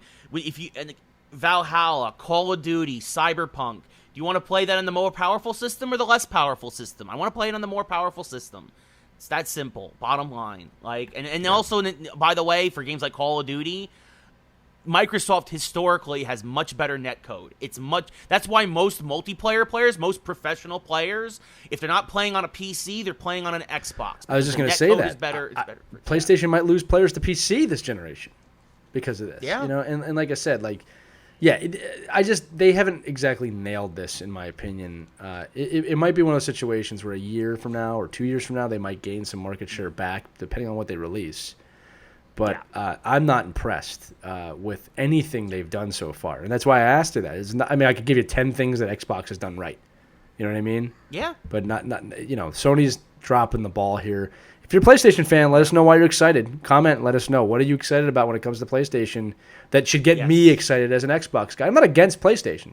I prefer Xbox. No. And again, I already said I'm going to get both because I work in the industry. But you're going to get one sale. Each of them's going to get one sale from me. But again, I'm going to get a $500 one for Xbox. I'm going to get the $400 for Sony. Yeah. But all the third-party games, I'm going with Xbox. Right. That's a problem.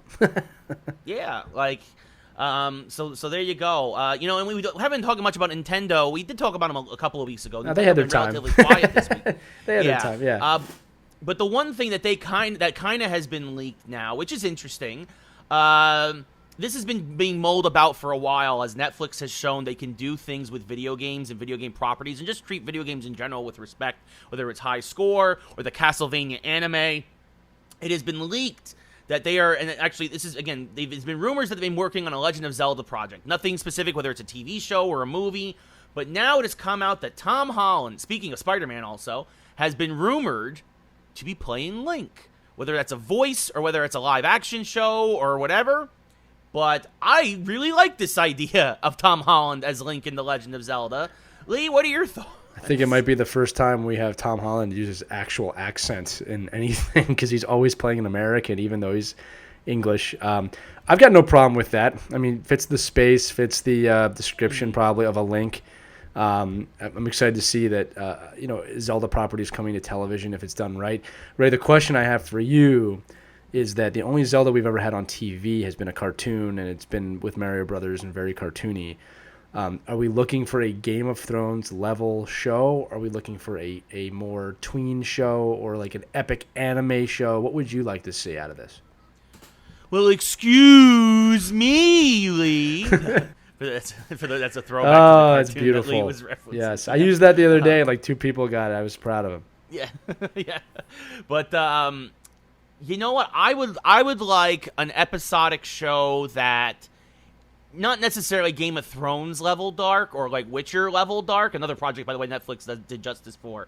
But I think something like an 8-episode, 1-hour thing that is more high fantasy, Lord of the Rings kind of feel than I would say Game of Thrones, right? Or maybe The Hobbit, right? Which is a bit lighter.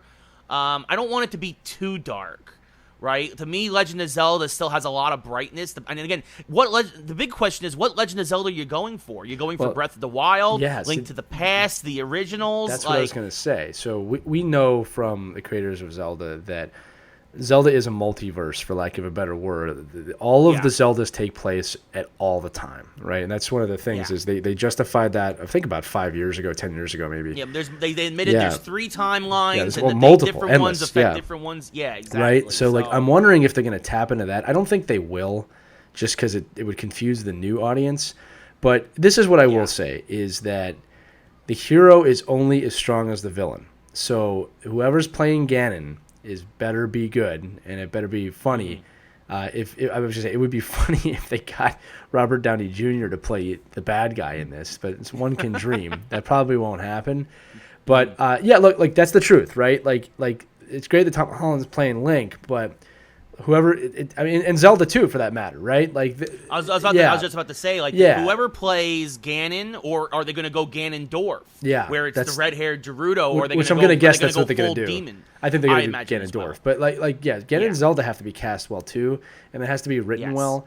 You did say this right, that Netflix has completely done justice to gaming. They get it. In fact, I would say they've cornered that market in terms of streaming services. And they seem to be ahead of everybody else, because I forgot, somebody else is coming out with a gaming documentary now. I'm like, I just saw one of these. You know what I mean? So Netflix is finding its niches. Again, we talked about this, Cobra Kai. They totally get the nostalgia side of this, right? Whereas Disney has their place, right? And then you have the other ones too. But I'm looking forward. Look, this has been a long time in the making. It'll be very interesting to see the direction they go with this. But I'll say this too, Ray. If it's a strongly made anime, I wouldn't have a problem with that either. Like some stories from Hyrule. No. Like, I'd have no problem with that if it's done right. But this is the thing with Zelda. It's very hard to pull it off sometimes. And the reason they haven't done this is because nobody wants to see a guy in a green suit with a long hat. Like, you know what I mean? Like, the more modern games kind of fall into this now. Like, if you played Breath of the Wild, you could see Tom Holland as that version of Link, right? Right. He doesn't have the elf hat or anything. Like, he has different kinds of armor and things. Yeah, it's going to be interesting. He doesn't have the traditional tunic as they put it. We'll see what they do. Yeah, but because that too. Also, people don't. As a fan, I also don't want you to retell me do Ocarina of Time as an anime. I don't need you to retell me that story. I need you to. I want something different, another tale from Hyrule that somehow enhances or adds to another story or falls in between two games or something of that nature. So it's going to be interesting to see, like you said. This one's going to be a difficult transition, but staying in the gaming world. And speaking of folks who have kind of being, I guess, I don't know, maybe something a long time coming, maybe Colin Kaepernick has been added back to Madden. Obviously, he's been added back to the available free agents in the league after the several years of being blacklisted. People were up in arms for several reasons. Beyond the politics, I get it. Look, if you're boycotting Madden over this, whatever. Seriously. My concern with it was the fact that Kaepernick was one of the highest-rated quarterbacks when he was added to the game, as he was I believe he was an 81 or an 82, which, no surprise, puts him well ahead of Danny Dumpsterfire, but also puts him ahead of Mitchell Trubisky, puts him ahead of Gardner Minshew, puts him ahead of a variety of other quarterbacks, and this is a guy who hasn't played in the league in 4 years. To me, that seemed a little ridiculous. I don't know if this is some kind of an apology thing or but I'm happy with him being in the game. Like most things, I'm not happy with his rating. It seems like it's ridiculous. But as Lee, you said often on the shows, it's probably just a publicity stunt. It's completely a marketing ploy. They've always used those ratings for a marketing ploy. And I think it's a shame that it's been used that way here. I mean, like you said, if they just put him back in, they didn't make a big deal out of it, it would have been one thing. But they made a big deal out of it. It's a marketing ploy. I really believe that. I don't think there's too much nobility in why they did it other than it's a marketing ploy. The people that are buying the game are buying the game. And I'll be honest with you, it's a non-issue for me. It's a player in the game. Okay, I'm moving on. That's how I look at that one. Yeah, no, exactly. It is what it is. It's a whole lot of whatever, but it is. People were up in arms about it, and I don't understand. I'll put it this way, Ray. I can't wait till after November, where 90% of these discussions disappear for the next 3.5 years. Yes, that is a fair point. Okay, for sure. But something that it does bring up, which is interesting, has been the fact that, and I've talked about this on my Twitch stream. This is one of the worst Maddens in years. Yep. It's the worst rated Madden. It's been terrible. But the recent sales reports came out, and this is still one of the best-selling Maddens. Yeah, Madden continues to sell. Sports games continue to sell consistently. Right. And So at this point, it's bad because it means EA can continue to mail in their efforts, It's a especially mistake. at the end of a console generation. It's a mistake. But I mean, it's one of those things where if people keep buying it, how much do they need to innovate? At some point, are people going to wake up? Do these scores matter, or is EA just going to keep milking their audience who clearly doesn't seem to care? I'll make a bold statement here. And if anybody from EA is listening, I hope you listen to me here. You are benefiting clearly from the current situation around the world. People are home and they needed something to do, and they can come home to EA Sports and the sports games for this year. I think it's smoke and mirrors. I would not bank on this moving forward. All right, you might get one more year because of the new consoles coming out, and I know some of this is happening now. You might get one more year. But there's no way this continues to go. I think if the pandemic was not going on, this would not be the case. All right? I think it's very easy to get people to buy these games right now, in my opinion. People are looking for anything to do, right? And if you're a football fan, I mean, Ray, here's a positive example. Look at your Twitch stream, right? You're getting a lot of sports fans on your Twitch stream right now because they're not able to watch it the way they want to, or they weren't when the sports weren't playing. That's a benefit to you, and you've done a great job with that. But, no, I think this is I think this is all smoke and mirrors. I think this is a result at the time. And if EA knew that, good on them for playing it, or it just got lucky. But I can't see it continuing like this. And again, one of the sports franchises will innovate this at some point, and they will all follow suit when they find out how well it does. But, again, you think about console wars. This might be a way Sony can win you back. I don't know. So, that's the way to do it. Yeah, we will see. It is interesting. But, yeah, I mean, again, I'm part of the reason why I got Madden this year. I would not have gotten Madden this year except for my Twitch stream. Yeah, you got it. It's a business expense for you.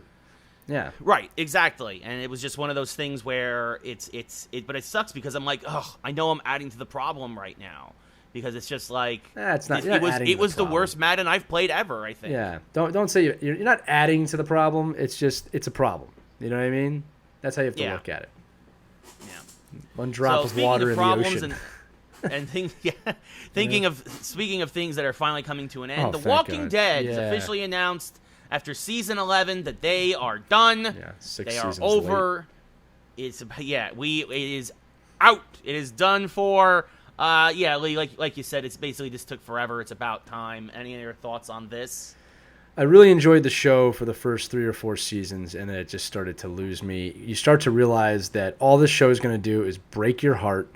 It's going to kill people that you care about, and you realize that there's no place to go with it. Like, I remember after the first few seasons, you started to realize, man, they're never going to tell us what's happening. They're never going to tell us why this is happening. That bugged me a lot. Then they started killing off main characters, and it's like, I know that's the nature of the show, don't get me wrong. Then you get to season, where Negan comes, and Negan is one of the best villains in history, and he had a really crushing start, if you get the pun there. And I'll say that it was disturbing, but it was like, wow, this is really a turn. And then they went nowhere with that. He peaked with his first appearance, in my opinion. And it's just then Rick was off the show, and it's like the people that are watching have nothing to care about anymore, right? In my opinion. Now, I know there's people out there that love it for episodic television and the comic book side of things, but no, man, I'm not dedicating 11 years of my life to this. They should have stopped a long time ago. This is a classic example of they did a great job following source material, but you cannot do something forever on television. If you want a great example, the United Kingdom, they do series, 3 seasons, outside Doctor Who, which is really the only exception, right? But they found a way to make that reinvent itself easily every 5 to 6 years. But, you do a really strong 3 seasons, write it well. This is the same problem Lost had. They wanted to end Lost, and they dragged it for 2 seasons, right? Game of Thrones couldn't land. Like, what? I haven't even watched this thing. Like, what were you guys thinking? And then you have spinoffs. So it's like, I got to dedicate. At some point, you realize I can't dedicate 15 hours a week to this show. Yeah, right? I don't care about this universe anymore. Right. Like, it's too much and again, time. it's not going anywhere. Right. The first season, my biggest question is, like, why are the dead rising? We're never going to get an answer to that. And if they do, now it's going to be manufactured. So I'm not saying good riddance. I mean, it changed television. It was the most watched TV show for a long time. All right. I mean, it's got its place in TV history, but like most things, it got bloated. It went on too long. It's not innovating itself enough. The story's not going anywhere. It is definitely time for this to end. And once again, another lesson in don't drag your shows on forever. Yeah. End them, land them, do it right, and you will be in the Hall of Fame of television forever. Right? But unfortunately, it's governed by money, and that's never going to happen. Yeah, no, exactly. Like you said, it's as long as money keeps coming in, they're going to keep on turning them out. Wait, I'm wrong. Marvel is going to do this right. All right, you have limited series. They know what they're doing. They complement the movies. Yes. They're going to do it right. Even The Mandalorian's not going to last 10 seasons. Yes, right? Actually, and, speaking of The Mandalorian, we actually got some good Disney stories now, Mandalorian and Marvel. By the way, folks, just really quickly, if you've been watching this and you notice I've been messing with the lights a little bit. I went from being blown out now to back to normal. As the sun sets here in L.A. I thought we were seeing Inhuman power. Yeah, no, as the sun sets in L.A., the light changes, and I have to change the ring light and all this other stuff. So, Ray, apologies if you're watching the show. You look lovely. I want our podcast listeners to know you look lovely right now. But Fantastic. I look better. Also, I'm wearing my Legend of Zelda shirt to go back to the Tom Holland. I'm wearing my Be Kind shirt from Starfleet and the Pop Culture Network. From Chase Masterson. Yes. You should go back and listen to that episode too, folks, if you haven't yet. So, plug! Yes. Speaking of The Mandalorian, the new trailer for that has come out. We are 6 weeks away. Close. 5.5 weeks away. I'm ready. Something like that. It's about a month away, just over a month and a week from when we are recording this on September the 22nd. We are almost there. Mandalorian Season 2 cannot wait. It looks fantastic. Lee, I know you got a lot of thoughts. What are your thoughts on the Mandalorian trailer? I thought it was a perfect teaser trailer, and this is why. The teaser trailer, most of the dialogue in the trailer was from the last episode of last season, so they didn't give anything away. One of the biggest pet peeves I have with teaser trailers is if you give too much away, or trailers in general. Saw what looks like several classic locations. Cannot tell you if they were there. We saw a planet that looks like Hoth, might not be Hoth. We saw a planet that looks like Tatooine, might not be Tatooine, right? We saw some new characters, right? A lot of people think Ahsoka was in there by Rosario Dawson. That was not Ahsoka. No. It was a different character. It's not Rosario Dawson. Yeah. I mean, yes, it's not. I mean, it's clearly not her, right? I mean, right? We saw obviously characters from the first season come back. Saw no Moff in it, no Black Saber, nothing that let the end of last season. If you didn't know that, don't worry, it's not really a major spoiler. It's just a teaser at the end of the season. Very excited to see where this goes. Shows that the Mandalorian is completely dedicated to the child or the baby Yoda, and that he is now seeking out the Jedi, which is what I'm gonna guess is where Ahsoka comes into play. But one of the great things about the show is you don't know where it's going to go week to week. All you know is you're going to get a weekly dose of nostalgia and new Star Wars stories that completely fills the Star Wars gap in your heart, which also means the Star Wars season is almost back, although it doesn't feel like it really ended this year. But Star Wars season is always coming. We will have weekly updates on The Mandalorian because we love that show. And all reviews, all people involved, reliable sources have all said this is a much better season than season 1, and season 1 was really good. Yeah, so looking forward to it. Again, the trailer doesn't give much away. You don't see much in the trailer.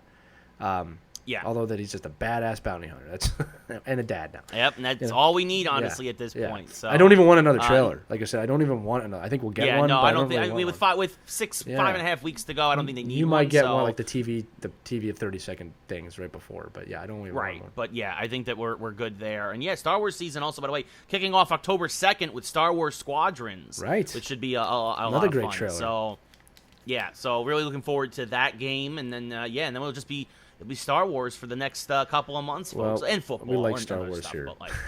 If you don't like Star Wars here, sorry. Yeah.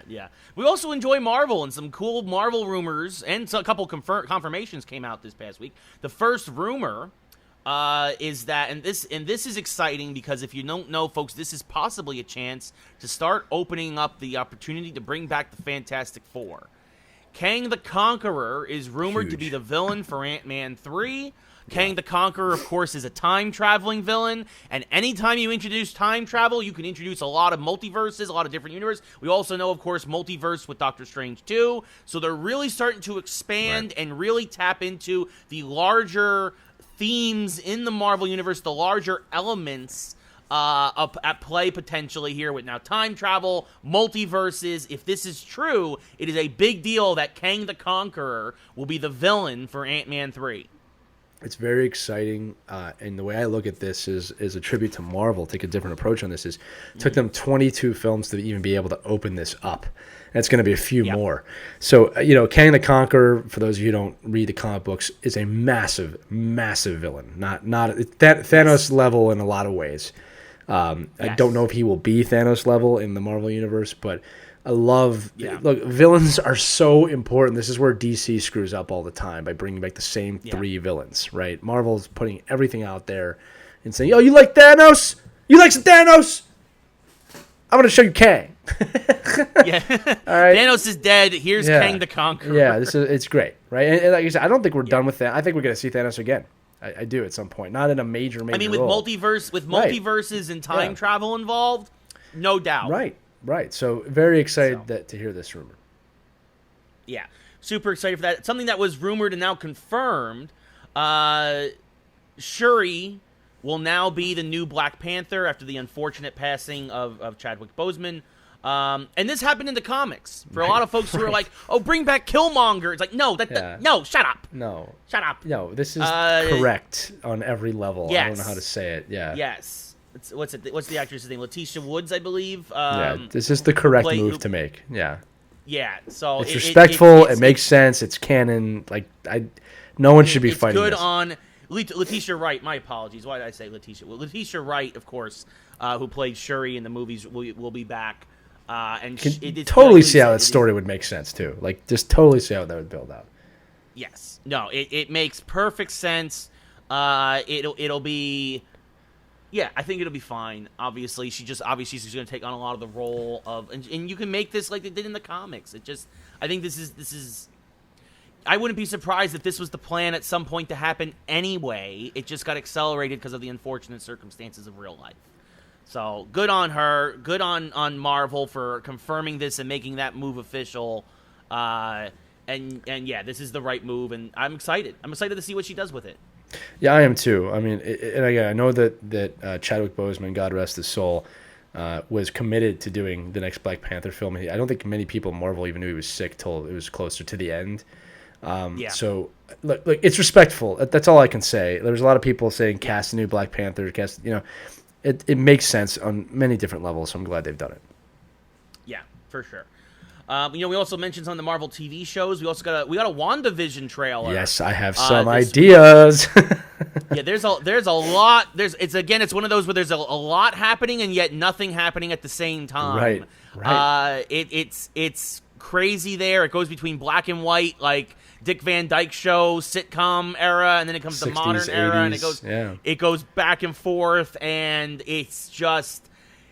What's going on? I've got theories, Ray. I'm ready to put down on the podcast world. Okay, I've got two theories. Okay. One theory is that this takes place in between when Thanos kills Vision and Wanda Maximoff comes back in Endgame. So my first one is that somehow she is transported into the Mind Stone, or she merges with the Mind Stone, which I believe gave her powers, by the way. Right? Or was it the ether? I can't remember. But she was already because she had her powers. Her and Quicksilver already had their powers in Avengers. They were doing something with one of the stones with them, like experimenting on them. I think so. Yeah, I can't remember. So regardless, it might have been the ether. Maybe she is in the Mind Stone, or even the Soul Stone for that matter. All right, and I had this is what they were doing during that time, and I thought it would be very epic and dark if the end of the show. She is out of the Mind Stone because the snap happens again, and she comes back, and the end of the show is her going, "You took everything from me," because that was her heaven, right? Or that's my one theory, that she's in the Mind Stone with Vision, and they're expanding time to stay together in heaven, and then when they bring her back, that's the end of the show.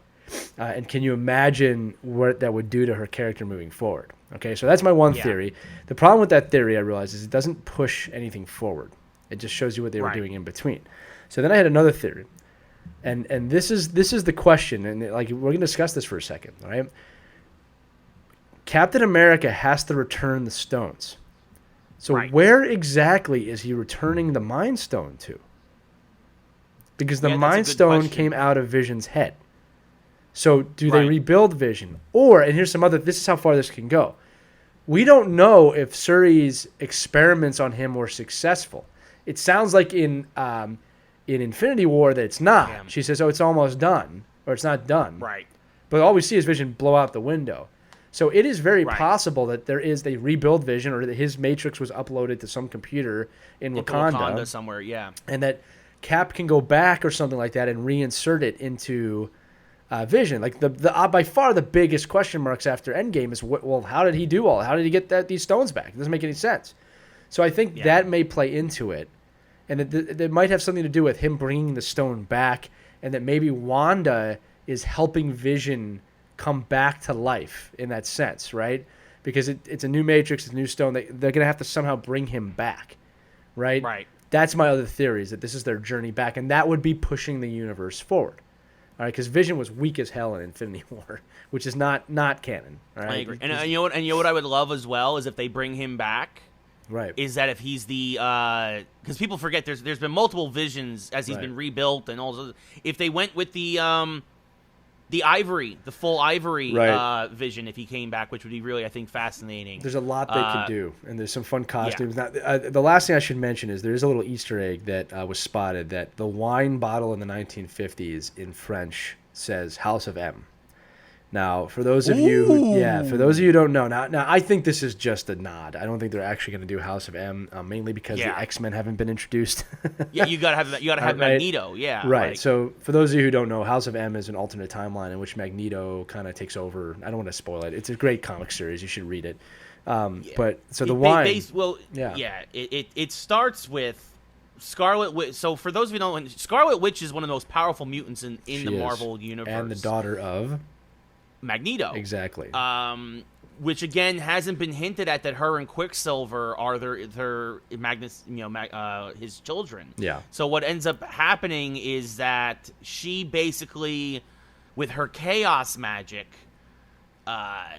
creates an alternate timeline where mutants are the ruling class of society, and humans are secondary to mutants, and it's fascinating. It's a fascinating look on it. The Spider-Man series in it is great. Like it's terrific. Honestly, it was well done. Like Lee said, it's super well done. Yeah, for sure. So I think it's just a nod. I mean, because you don't without have the X-Men. Yeah. There's too much there, but like I thought it was a cute nod. People like, they're doing a House of M. I'm like, no, they're not.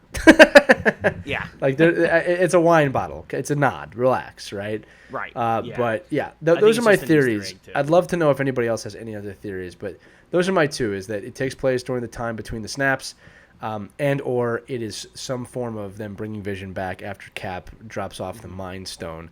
I do think these TV shows are going to change television.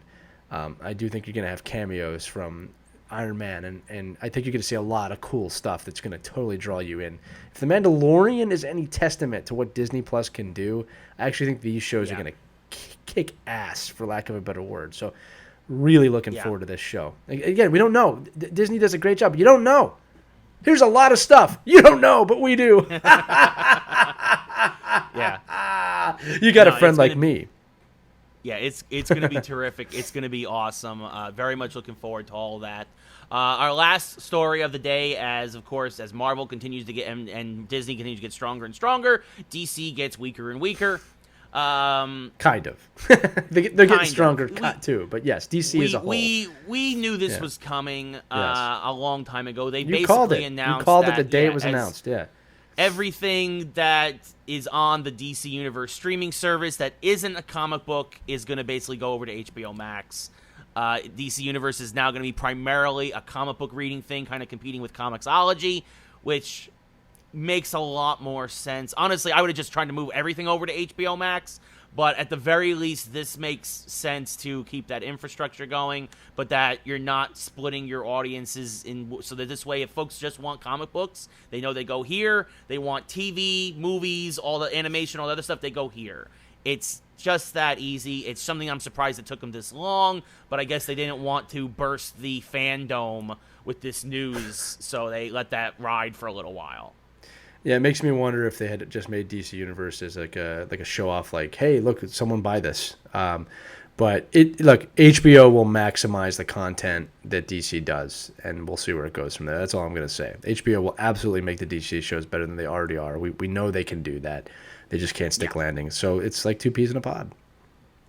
Yeah, no, exactly. It just, and definitely, DC Universe was definitely like a proof of concept, like a tech to show off the tech and to kind of work out the bugs as a test run for HBO Max, so that when it ran, it was ready to go. Right. Like that's really what it was, folks. Like, let's be real, let's be honest. Like, there was never any plan for once HBO Max even became an idea. Yeah. DC Universe was the plan. The plan to sunset DC Universe was going to happen, was already starting to be made. Like, that's it. It was a test run, that's all. Because people forget, DC Universe had a lot of bugs at launch. They had a lot of issues. Too many. And, I agree. And they figured it out, so HBO Max's launch was smooth. So you wouldn't have HBO Max if it wasn't for DC Universe, and now you don't even have DC Universe. So.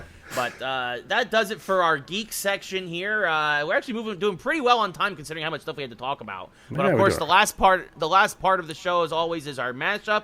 Lee, explain our mashup this week for the fine people out there. Right. So there's a lot of topics this week. So this mashup is kind of the mixture of a few different topics. So one of the things I thought was a lot of legacy games coming out, a lot of legacy shows. One of them we didn't talk about is Scott Pilgrim versus the World, but also Hogwarts, which is kind of becoming a legacy game at this point. We're talking Prince about of Persia is getting a remake. Right. Demon's Souls is getting a remaster. A lot of remasters and remakes coming. Right. Yes. Yeah. And then with Bethesda, they're talking about all the classic games. So maybe start thinking about the word legacy.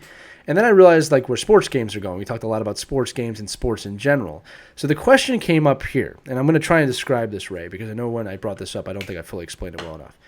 I want to know what legacy game you'd want to make in sports. Now, what I mean by that is it could be EA or anybody. They're making a fully loaded sports game, but it is based around another era in sports. So, for example, it would be MLB The Show, but fully dressed up in the 1930s baseball, right? Everything from the managers, everything, the uniforms, they've been digitized. Anytime they do this in games now, it's the same infrastructure. Like in hockey, sometimes they take the helmets off. But I'm talking, if we did hockey in the 1960s, I want Rocket Richard looking exactly like it, the straight sticks, the complete experience from another era, right? So the question is, what legacy mode game would you want created? And again, you can add it on to the existing games if you want, but like what era in sports history would you want a fully immersive experience in to play? That's a tough question. But it's honestly a good question. It's a good mashup brought to you by me, Lee. Yeah. It is. That is a tough question, honestly. I mean, I always flash back, goodness. I mean, you look at the football in the 70s, like leather helmets. Yeah. Well, that's way back. Yeah, that's like the 40s and that's like the 40s and 50s. The 70s, though, like the hard-nosed football, really grinded out. Like not as much emphasis on the passing game as on the running game and on defense. You know, you had the steel curtain there for many, many years. Obviously, those great Raider teams. Led by likes of John Madden, who of course the franchise is named after. That's the first one that comes to mind. Also, like baseball in like the 60s. There was a lot of great teams there, a lot of great players. It was a great era. Everything, classic stadiums, the uniforms, everything is authentic to the time period. Yeah, I mean, you also had baseball starting to expand again, starting in '62. So you have like a lot of expansion franchises. I think those are the two that come to mind. I mean, I think that I would probably lean more towards football. Right. I think for that one, but I think that's what I would go football in the 1970s. I would say. So there's a few that I have, and I went a few ways on this one. I think the one I came up with you're actually going to like a lot. All right, so one of the first ones I thought was actually NCAA football before the NFL, when it was the biggest thing in the world, because it's not a time period in a game that people remember when the NCAA was bigger than the NFL. It still technically is, but you know what I'm trying to say. Like the NFL was kind of a joke when it started. You know what I mean? So like I'd love to see that, and then I think about like how cool it would be playing baseball in the Babe Ruth time or hockey in that time. Yeah. But then it came down to a really interesting era to me, something that's very unique that changed the face of sports. And I came up with actually a new game. And you could do this in almost every league, right? How cool would it be to have a game, NBA versus ABA, NHL versus WHA, NFL versus AFL, right? Yeah. AL versus NL, I guess, in baseball. But where you're playing that transitional decade time period where you have to pick a league and you have to try and grow the league and somehow, like with all the games, you have to incorporate it. Like, so there's a whole nother mode here. Like what if the WHA bought the NHL? Like, there's a lot of different things you could do here. Where, like teams from that league, like the Philadelphia Blazers still exist or something like that. Now, again, this is a massive geek sports moment for me, right? This is not a game that everybody would want to play. But like again, think about that. Like NFL versus AFL football, right? You need to pick a league. You know, the USFL comes on. I was going to say, or the USFL, or the CFL or something, right? The Canadian League. Right. USFL, Donald Trump, former owner of that. A lot of people don't realize that. Won't dive into that anymore. Yeah. Right? But, like, there's some cool stuff to unpack there. It's a very unique time period in sports history. If you're, like I said, if you're like geeking me, like I've studied the law behind that time period. You wouldn't have sports today if it wasn't for those leagues combining. If those competitive leagues are really what pushed sports onto the path where they are today. It's very easy to forget all the major sports leagues. There's not just the NFL. You go back 30 years, totally different environment in terms of money and what they're doing on television. I mean, we loved it, but it wasn't the marketing machine that it is. I mean, I've said this before. The NFL got too big for its own good, right? So I think that would be a really cool thing. Like, that's what I would call it. Again, NFL versus AFL, NHL versus WHA. Right, you can get the cup in there from the WHA. I mean, a lot of people don't know this. Wayne Gretzky started his career in the WHA. So what if I gave what if I gave you Wayne Gretzky on another team? He didn't play for the Oilers. It's escaping me the first team he played for right now. I want to say it was Kansas City, but I might be wrong. All right. Yeah, what if I gave you Wayne Gretzky in the WHA and you got to make that the dominant league? That would be really fun to me. I think there's other people out there that would agree with me. But let me know what you think. Obviously, is this too nerdy? Is this too geeky? Is this too niche for you? Or if somebody made that game, would you want to at least try it and try and create world domination in your sports? By the way, the only other one I'd want to do is like the Greece Olympics. One. Oh, yeah. Right? Yeah. That would probably be really boring, actually. Yeah. Right? Everybody would be naked, throwing stuff around. It's just track and field at that point, really. Yeah, you're better off just playing like a 300 game at that point. But anyway, that's my idea. This league versus league. I would love to kind of replay that history time period, and the jerseys would be awesome for every league. Yeah, that's the other thing too. Yeah. No, that sounds cool. So yeah, so if you guys want to chime in. Was it better now that I explained it? Sorry. Yes, better? It was better that you explained it, because when you texted it to me, I'm like, what? Yeah, you were like, maybe? And I was like, no. We're doing this one. I'll tell you what. I need to geek out for a minute here. There you go. All right, so you guys chime in below on that one. But in the meantime, thank you all for watching. This has been episode. Yeah, this is a great episode. This is a long one, but of course we had a lot to catch up on as we kind of missed 2 weeks with the PAX episode. Yeah, it's okay. So we had Hopefully you watched that. By the way, go back, watch PAX episode. Let us know what you think of that. Yes. Watch Matt Lyle's episode. Check out everything. The last few episodes have been dynamite. Not because of us. The guests have been phenomenal. So. We're not bad, but it's been we're okay. Yeah. But if you want to, if you're one of those people, because we know those people that go back and listen. If you missed PAX or the last few leaderboard interviews, they were really phenomenal guests, really phenomenal shows. As was this one, Ray, with a super packed episode today, coming in at almost 2 hours today. Thank you for listening. Yeah, we're still landing the plane though. As long as we stay under that 2 hour mark, we've done our job. Yeah, I think. We're not doing 11 seasons in one show. Yeah. But I appreciate everybody for listening. We're 3/4 of the way to 100 now. This is episode 75, the regular episodes. Yep, 101 now with the leaderboard interviews. And yeah, we appreciate everybody sticking with us. We appreciate everybody who's joining, everyone who's new. We appreciate. Of course, be sure to follow us on Facebook if you haven't already. Subscribe on iTunes. It's been going at the bottom of the screen the whole time. It's been down there the whole time. Pick your point. Oh, that's right. I forgot.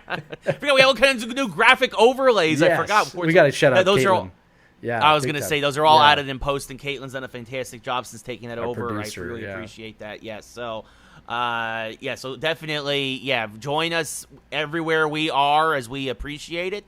But it's going to be I can't believe 75. Here's to another 4 million or so. This ain't stopping now, folks. But we appreciate everybody for listening. Yes. For Lee, I'm Ray. This has been episode 75 of Geeks Who Like Sports. We will see you next time, everybody. Good night.